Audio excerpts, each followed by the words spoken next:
Hey, what's going on everybody? It's me, Ollie, aka TNS Attitude, and I'm back here on YouTube.com for all things professional wrestling and geek related. Now today, I have got in fact a eBay unbagging towards my WrestleMania 38 trip, as I will be attending, hopefully all being well, going to WrestleMania this year in Dallas, Texas.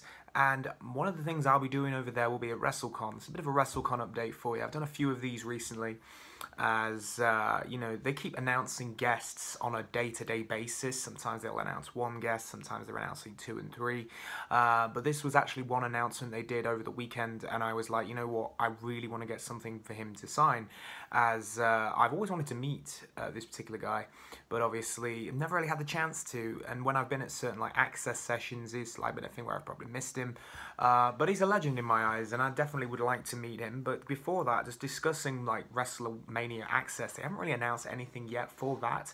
Part of me feels like WrestleMania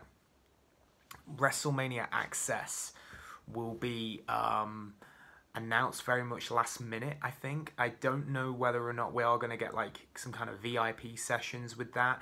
At the moment though, I like to plan in advance, so you know, the more notice I get, the better, because at the end of the day, if they're not really announcing anything till very like lastminute.com, I just find that kind of like eh. Whereas with WrestleCon, they've been very much on it from like December and have announced a heck more, like a lot of stuff.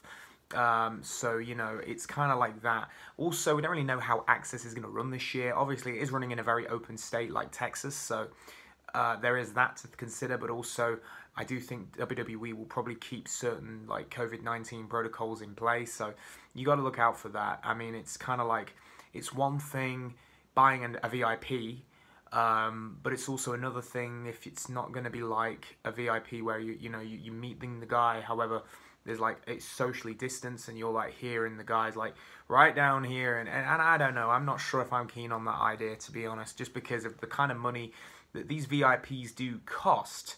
Because these VIPs cost a lot of money, you know, and they're not cheap. Where, you know, WrestleCon may be a little bit different because, of course, it's kind of more freelance in a sense. Traders just do their thing.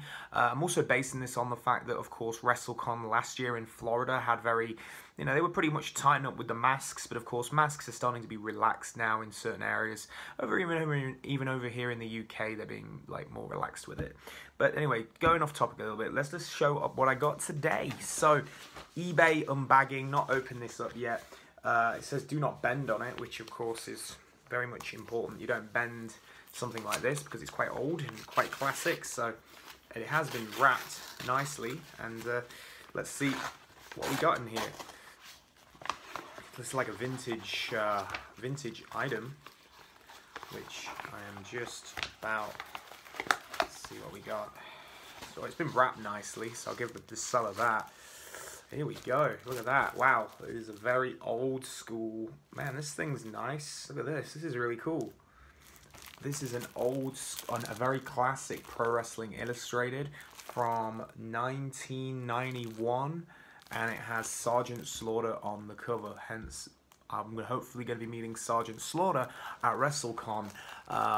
You know, this is classic Slaughter. This is Slaughter in his prime. And for me, like, you got the American flag on there. This is, for me, the Sergeant Slaughter that, you know, will be remembered in the WWF. And, you know, Hall of Famer as well. But my gosh, this is just a really cool magazine. And, you know, when I saw he can get announced, I thought, well, that's actually a really cool signing. Like, I would like to meet Sergeant Slaughter. So I have bought this. I have seen a couple of these Pro Wrestling Illustrateds are really cool. And I remember when I was at WrestleMania 30. Yeah, it was WrestleMania 30. And an old buddy of mine, Sean Blackford, actually, when he went to meet Ric Flair, he got a Pro Wrestling Illustrated signed by him, and it was a really old one. And it looked really cool. It looked classic. And I was like, you know what, that's a nice idea. So kind of going back all those years, remembering that, I kind of adopted the idea myself. And you know what? I've seen there's a J.J. Dillon and Tully Blanchard cover that I was going to get, but it's quite expensive and it's quite rare as well. But this is, you can tell this has been looked after. So very, very cool. because of course JJ Dillon and Tully Blanchard are also going to be at WrestleCon. Flair's also there as well, but of course they haven't announced anything like a 4 Horsemen kind of signing yet, but you never know. Anyway guys, that's today's video. Don't forget to comment, subscribe and like, and I'll see you down the road for another video. I'm out.